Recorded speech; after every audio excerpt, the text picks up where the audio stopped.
Hey everyone, and welcome to episode 8. Oh my goodness, of Branding and the Beast. I am Shaun Bernstein of the Right Stuff Agency, and my co host. Alicia Disantis of 38th and KIP Design and Marketing. How are you, buddy? I'm good. I'm very good. How are you? I am fantastic, except we're just talking off mic about how you've gotta go run in the cold later today, and by the time this episode goes to air, it'll be even colder, and we'll be jealous of weather like this. Oh, I know. You've had a pretty warm fall, I feel like, up in Toronto. We've had a warm fall. The planet is getting warmer, and we are the beneficiaries until we're not. So it's all good until it's going to get really, really ugly. But, that'll come. And that's until that time we'll just keep podcasting away, forgetting That's our what we're here for. forgetting our troubles. Exactly. Exactly. Speaking of podcasting, we're doing something super meta today, and we're talking about podcasts. Uh, I want to do this episode because I will be honest, this is actually Alicia's idea that we have a podcast. I had been toying with the idea for a while, but she is much cleverer than I am. And when she says jump, I say how high. So she proposed it. I said, you know what? Let's give it a shot. And here we are, 8 episodes, and how many months later? I love podcasts. I have a soft spot for them. I've talked about my journalism background. My first love is radio. I'm radio trained. I think radio is a great way to tell a story. The voice has that sort of connection where it's almost it's above writing but not quite at the film level. So, you're really talking to someone, but you have to kind of use your imagination still to put pictures to words, and there's a real art to being able to tell a story well vocally and being able to sort of have an audience draw an image in their imagination. There are certain things that just don't work off mic. If you listen to some podcasts, interview podcasts like I do, and they're a lot of fun, but when it's done well, oh boy. So to me, podcasting today is what radio was 100 years ago, let's say. That's a really interesting point. I haven't thought about that before. The power of radio and how it's translated into podcasting. It's blowing my mind it because I haven't thought of it that way. When you think about the era before television, people literally sitting around and watching the radio, on key nights, whether it was for sports, entertainment, news, interviews, it was everything. It was everything that television was radio. Yep. So, it hasn't really gone away. And I still love great radio, and I have worked in radio, and radio is, one of my first loves. But podcasting lets it take on a different form for a different audience, and it really sort of brings a lot of elements of that classic radio to people who would never have seen a cabinet radio before. Exactly. And I think it's interesting. So I'll be the first. I'm going to doom this podcast by saying this. So before our this podcast started, Shaun asked me, what do you want to talk about for the intro?" He said, let's talk about our favorite podcast." And I said, "Well, I don't listen to podcasts."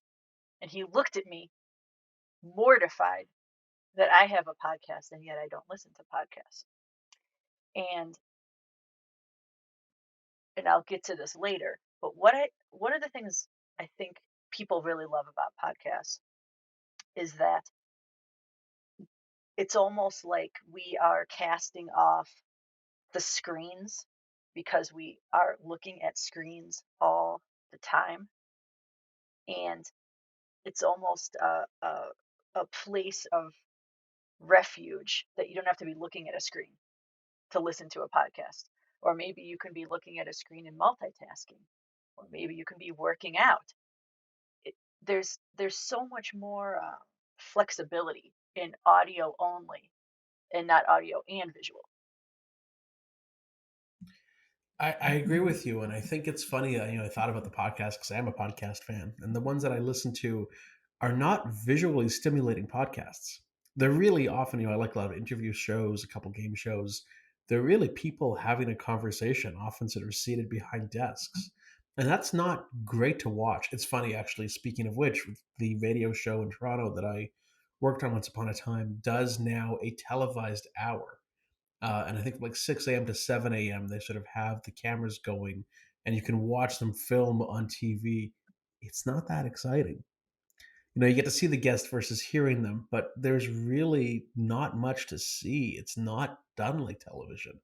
So when I listen to interview shows, I mean, I was a huge fan of Gilbert Gottfried's podcast because they're telling stories of old Hollywood from 50 and 100 years ago that were very visual in their retelling, and you can see it, but it's not quite the same as acting it out.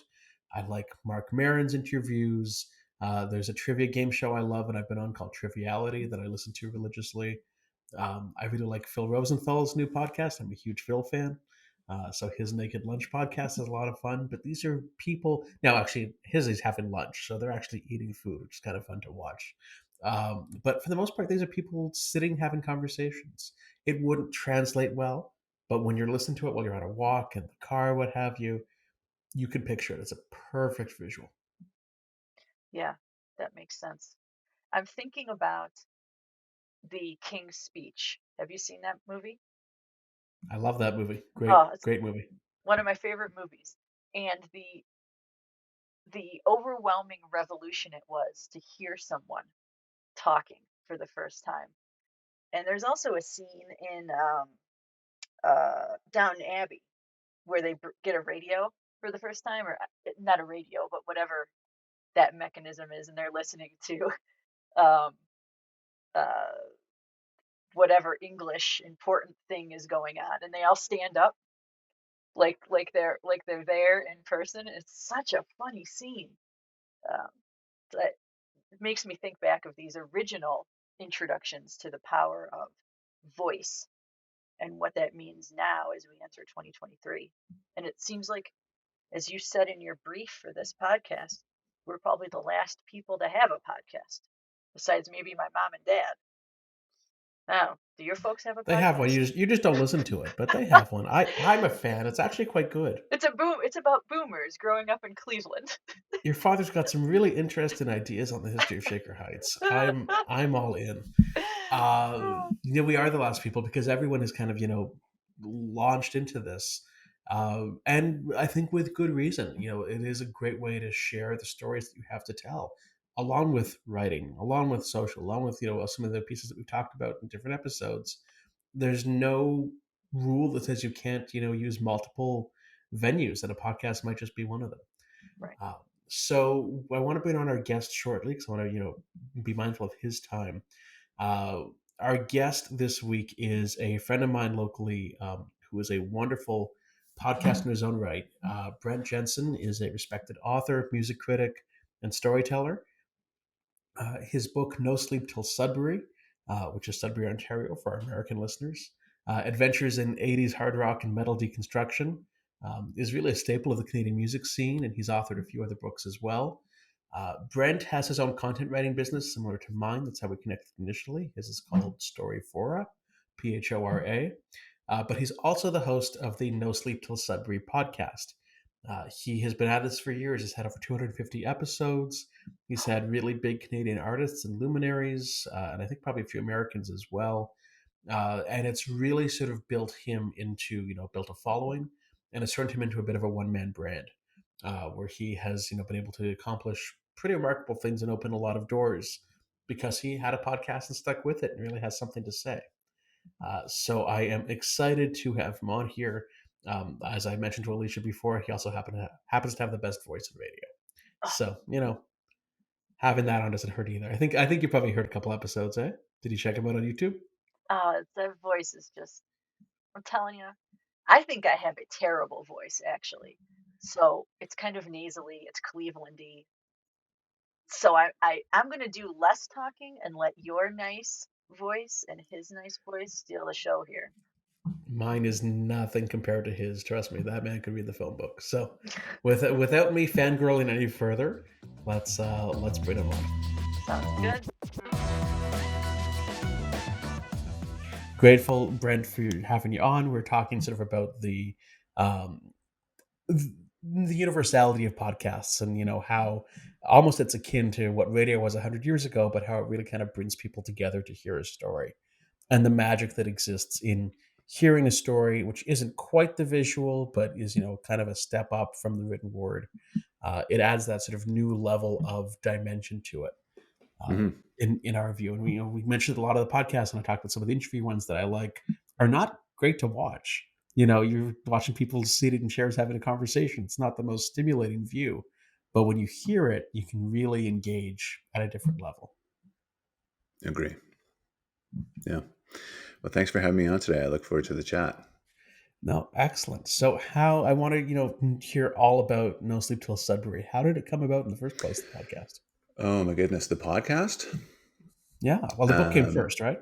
so the book came first. The book came out in 2012, and that was, that just came about. I grew up in just a little bit west of Sudbury, way up in the sticks, way up north, and I had, I'm a huge music fan, so I'd thought a lot about, how music really had a huge impact on me when I was a kid. And I had made a very significant emotional investment in music as a kid. And, as I was listening to all the stuff I used to listen to as a kid, back in the 2000s, I thought, this is a story worth telling, I think. This is surely somebody else has kind of leaned on music that much as a kid to kind of get them through their adolescence and that sort of thing. It was a very personal thing to me. And so I put the book out there, and it was really a book that I couldn't find in the bookstore. It wasn't like a retelling of history.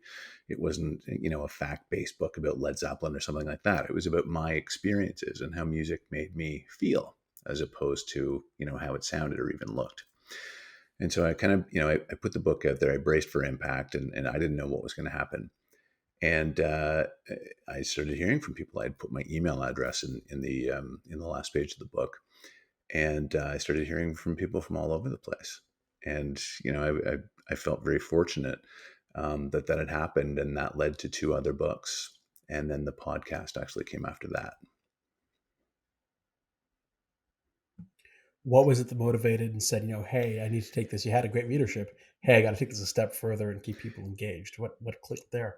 It was interesting because the third book was called "All My Favorite People Are Broken," and it was about a friend of mine from childhood and I who had talked about over years and years and years those songs that have an emotional kind of stranglehold on you almost. They really have your number emotionally, and everybody's got those. Whether it is a song that kind of makes you feel like you can jump over a building, or it's a song that might choke you up every time you hear it. It gives you goosebumps. It makes your skin vibrate, right? And so we got together. We actually, he's out west. We got together in Banff, and we said, okay, so you make a list of all those songs over the course of your life. I'll do the same, and we'll talk about them. We'll talk about the how and the why, and really dig deep. And so we were out in the middle of nowhere, and we had this is back in like 2010. So we had iPods and a sound dock, and he had a playlist and I had a playlist. So he would go in, put his song in, it would play, and he would explain, why it made him feel the way that it did. And then it was my turn, and we went back and forth. And this turned into a book because it was fascinating what happened. So there was this kind of a psychological kind of underpinning to this whole thing where you think about, you know, does music kind of shape you? Does it make you who you are? What's his opinion of me as a result, and all of these kind of things. And I didn't anticipate any of this. I thought it was just supposed to be a fun kind of let's hang out and dig a little deeper into the music that we love kind of thing. But I came away with so many crazy learnings. And the book came out, and then somebody in the UK had read the book, and they said, hey, you know what you should do? You should set up a little business for yourself where you sit with people and talk about the music that really kind of gets them emotionally. And I said, that's a really good idea. Actually, I just didn't know how to put it together. And so I thought the podcast would be a good step. So I would invite people to talk about 5 songs that made their skin vibrate. That was the tagline of the show. And it started in 2017. And luckily enough, through the books, I was able to leverage some decent guests who had read the book. Ron McLean was on the show. Uh, One of the guitar players from Twisted Sister, Def Leppard, the Black Crowes, that sort of thing came on the show because it's fascinating, right? When you're talking about the music you love, you're talking about yourself and your own experiences, really. And so that's how it all started. And now we're at episode 252, I think. Wow. Yeah. That is so many episodes. I love that. It what One of the things I think is really interesting about this conversation and bridging the gap between experience and music. And I'm a very visual person, so Mm, I love music, but fine art and design is always going to be my first love. And what I think is interesting now, with more and more people going to the uh, visual digital platforms and video and all these things, is the rise of branded audio. So if mm. you have a brand story video or you have a product video that you're launching, what type of music should accompany that? And there's now all this these jokes about the corporate sounding background music in commercials and with the xylophone. And I'm sure you know exactly what I'm talking about. That just reminded me of the marimba, which is basically a xylophone and yacht rock, right? Like Mm-hmm. Moonlight Feels Right, for example, Starbuck, Mm-hmm. stuff like that. Yep. Yeah. Yep. And just that concept of how music can be branded from a business perspective is very fascinating to me.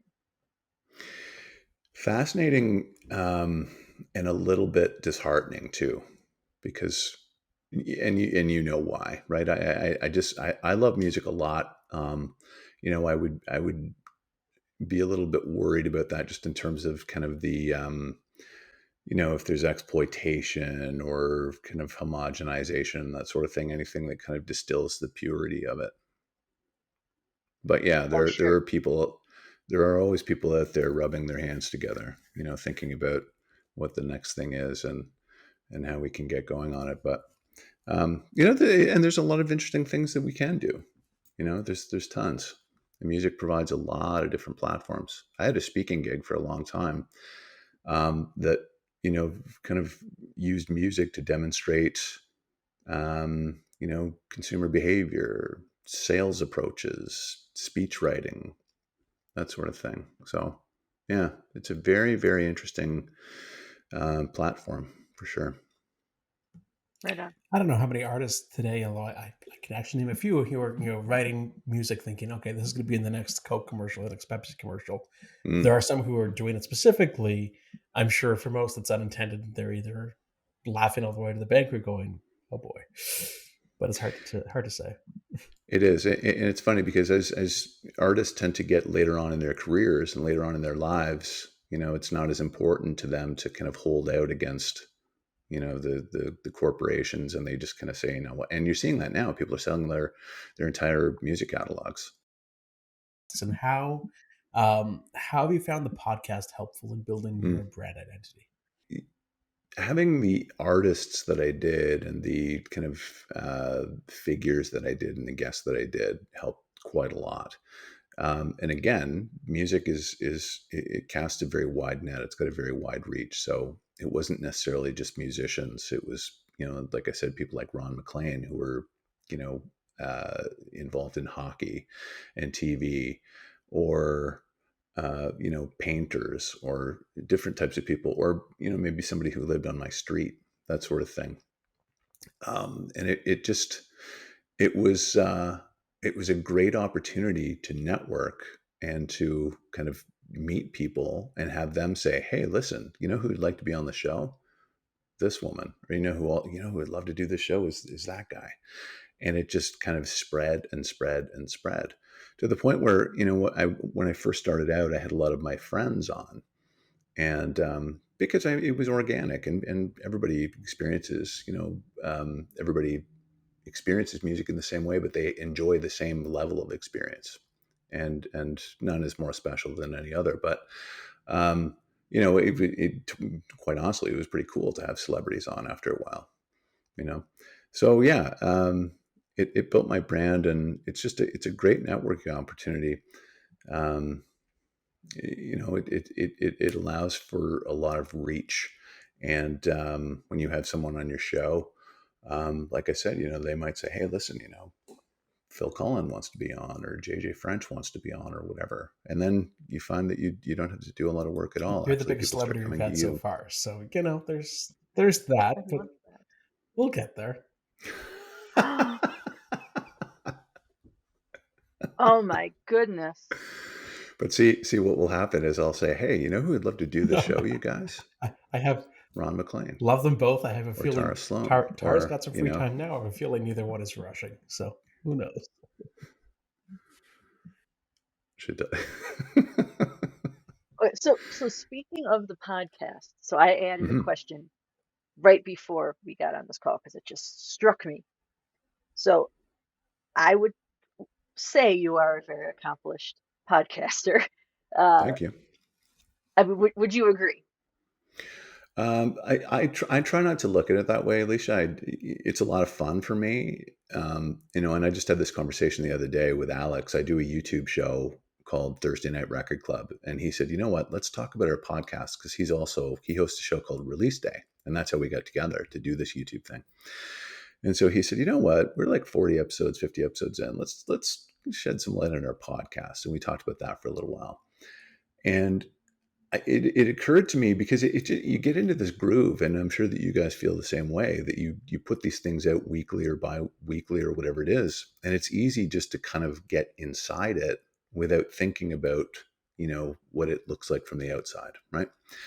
And so 250 episodes in, I thought, like, I've been doing this for 5 years. It's been quite a long time, and I just kind of realized, like, I should get out of my head a little bit more and stand back and kind of have a look at it, because I don't do that a lot. So Yeah. the accomplishment, yeah, I'm proud of it. That's what I'll say. Um, but it's a lot of fun. It's a passion project. I love it. So what would you say are some lesser known or underrated tips for people who currently have a podcast or are thinking about having one? I don't know about underrated tips, but I think that the most important tips are use quality gear and do quality editing. I would say that in every case, because it's your brand that's reflected when it doesn't go across, as strongly or as powerfully as it could. A lot of people cut corners and they'll just throw their show up without editing out all the throat clearing and the ums and the dead spots and that sort of thing. And that weighs your show down, I find. People don't have a lot of time. Everybody's moving. And so you want to make, as tight, concise, and powerful as a show that you can. And oftentimes I'll talk to people for an hour, but the show might turn out to be 35, 40 minutes because it keeps moving. There's no dead spots. There's no ums. There's no coughing. People don't want to hear that stuff. So editing for sure, and make the investment in good gear. That makes a world of difference as well. After 250, and we've talked That's a about this great off point. mic a Thank little you. bit. I think the last time we had You're lunch welcome. is, how do you find the stamina to keep it going and to just keep creating? I mean, I know you get tired because I know you. But That's a great question. St- yes, that is a very good question. It's hard, and it's kind of related to my previous answer of, like, I just, you get inside this machine and you just keep churning it out, because that's what you've been doing for so long. And I remember days where I used to record at the Spoke Club, and I did 4 shows in one day, like 4 interviews, excuse me, where I would have somebody come in at 12 and we'd go to 12:45, and then somebody would come in at 1, and all the way through the afternoon. And it was cool because I had 4 weeks worth of shows there, but that wears on you, and it's, after 5 years, it's like, wow. Um, but where I get the inspiration from, I think, is the conversation itself. And I'm very blessed in the sense that people come on and talk about the music that really turns them inside out. And likewise me. So I mean, there's this connectivity, and music has this ability to elicit, like, an emotional response, and you kind of feed off of that, right? And Alicia, you're a huge music fan, so you would understand, in speaking with your friends about, you know 90s alternative stuff, for example, or classic rock, we were talking before the show, when you're listening to that and you hear things in those songs For example, Alan Cross was on the show, and he told me, if you listen to Pearl Jam's Alive through a really, really, really great system, you can hear an acoustic guitar. And I said, no, it's true. I've never heard it. But he told me he was at someone's house. It was like a $50,000, whatever, right? It was top line. And the guy told him, and he said, no. And sure enough, he could hear the backing track, the acoustic guitar track in the very, very, very bottom of the mix. So those kinds of conversations fascinate me. You see, you shaking your head. I did the same thing. I was like, wow. But that's the kind of stuff that I get to deal in, and that's exciting, and that's inspiring. Yeah, it's those tidbits I've found. I mean, Shaun and I both, we're always running around like chickens with our heads cut off, trying to get through the day and meet deadlines. And uh, what I love about it is every time I talk with someone, I learn something about myself and I learn a new piece of information. Mm-hmm. And I feel like, and I would welcome your thoughts on this, that everyone I talk to makes me a better person. I agree with that. I would say that it makes me a more well-rounded, um, uh, you know, I don't know if it's the word, but more kind of culturally intellectual person. I take from those conversations, or at least I try to, because they do make you a bigger person, certainly. Yeah. And that's a luxury, isn't it?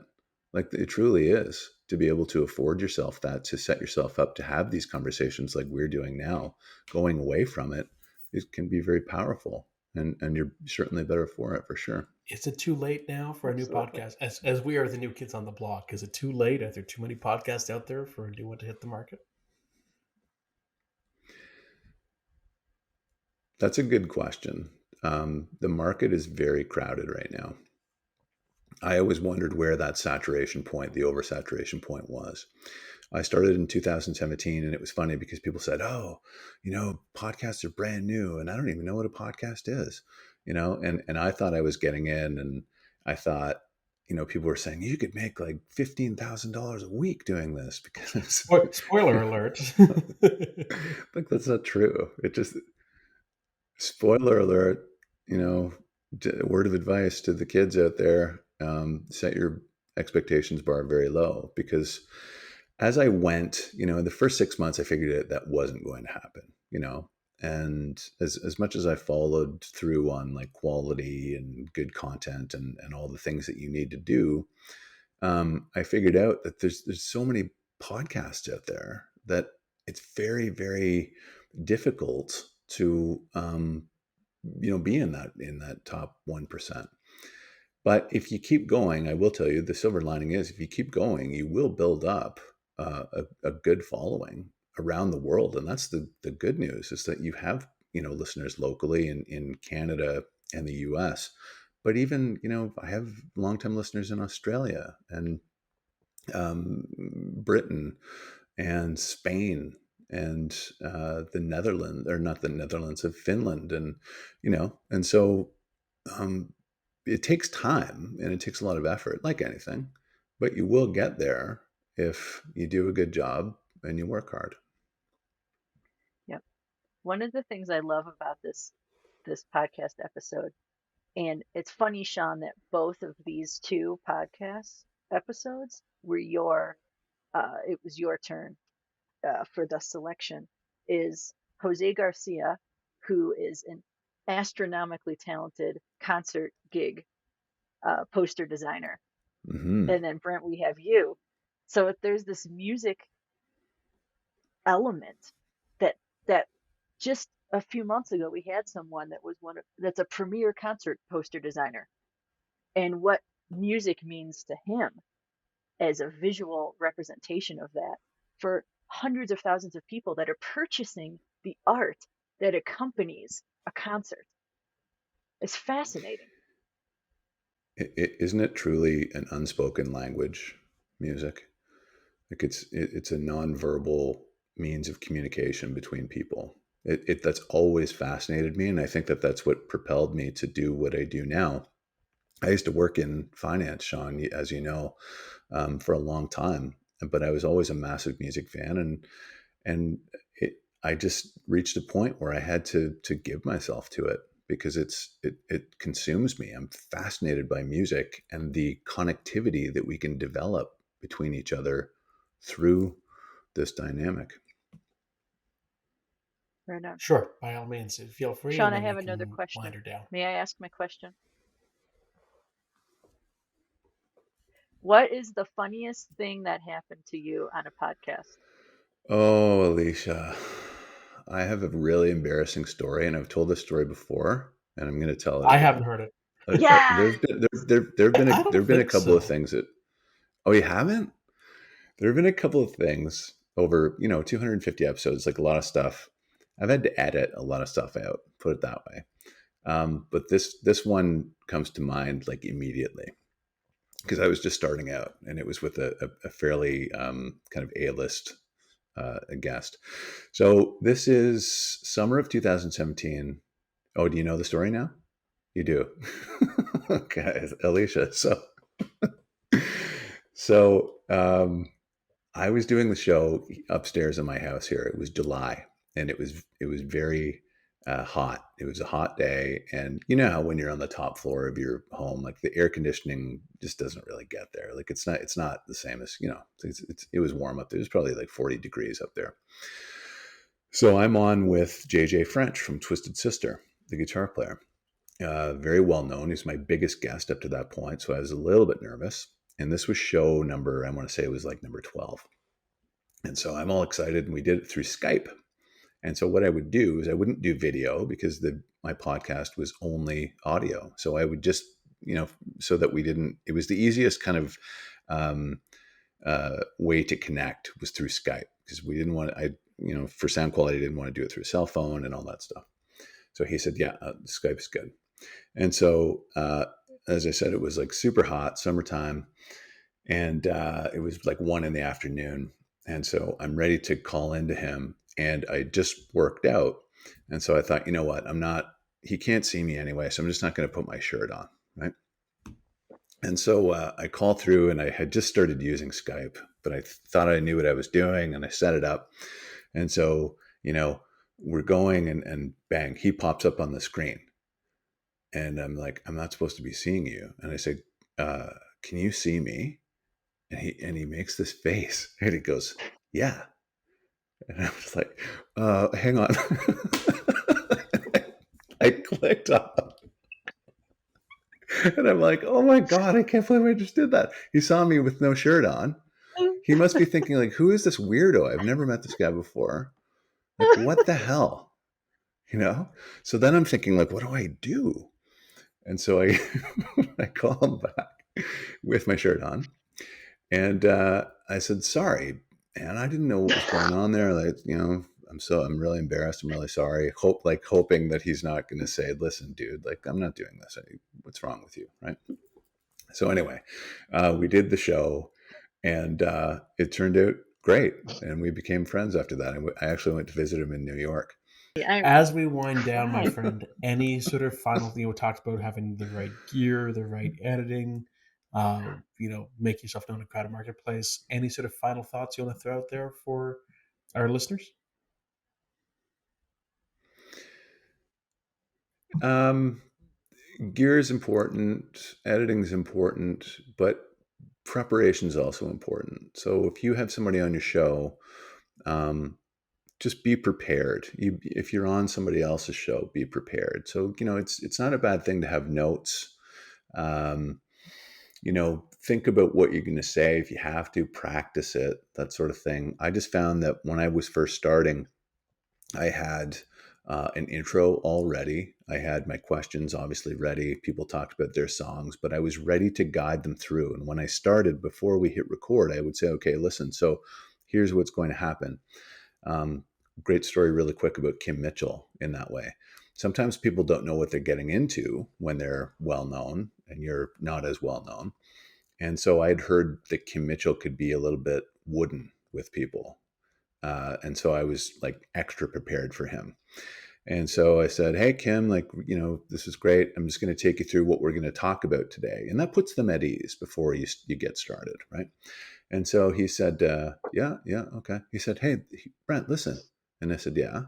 And he said, "I'll talk about whatever you want. Just guide me. You drive, I'm coming along." And I was like, "Oh, that is the best." And that made me feel so good and so much more at ease that I did a better show. And we had the best conversation. We were laughing, and he was a fantastic guest. But always be prepared, and demonstrate to your guests that you are prepared too. Cool stuff. Well, thank you I love so that. much for being here. Thanks for joining us. Thanks for your wisdom and that golden radio voice of Oh, you're welcome. yours that just makes us sound better, in association. So thanks. That was awesome. It was. I was awestruck by that. He's a very cool guy with great stories. It was interesting because it veered, and we tell our guests that we don't go off topic, and it veered in directions that I don't know if I expected it to veer, but I kind of like where it went. Yeah. My biggest takeaway, and I think this is one of the most underrepresented or underappreciated things you can be doing as an entrepreneur, or really any endeavor or side hustle that you do, is investing in the right tools. It goes with, it even goes with anything. I'm refinishing my cabinets right now. I mean, doing the research beforehand and investing in the right tools and not piecemealing it together and thinking no one will notice, because people will notice. You're an artist, so what you can do in pen and ink versus high level paints versus Microsoft Paint or Kid Pix versus a full Adobe suite, it's night and day. It's night and day. And we've tried here. We both have good microphones. We edit. We're still learning as we go, but we try. We try to give our listener. I don't believe there's more than one. We try to give our listener, a decent experience for the time they're with us. We appreciate them being here. Exactly. And I love what he said about preparing your audience, or really anyone that you invite to take time out of their busy day to interact with you. It's just a sign of respect to do your own due diligence and come at it with as much preparation as possible, as respect for them. People are always impressed when you do your research and when you are able to know who you're speaking to and can give a different perspective, maybe ask a different question that they don't get all the time. It's very easy to get up there and ask the same six questions that everyone else does. It's much harder to actually do the homework, but I think that makes for a much better result. Exactly. And it's a reflection on your brand. I mean, we didn't talk about brand too much in this episode, but everything's a reflection on your brand. And people give me grief all the time for how I dress up, how I always dress up. But to me, that's a reflection of my brand, and it's a sign of respect that, you know, you want to show up in any aspect of what you do in your career. And especially with someone like Brent, who's so accomplished. To me, it's like, I don't want to waste his time. You know what I mean? I respect that. It's why we go so well together. Well, this has been awesome as always. Let's love him, leave him. I think is probably leave him wanting more, and hungry for episode 9. So without Episode further ado, 9. episode 9, Wow. feeling fine. Yeah, that'll be exciting. Yep.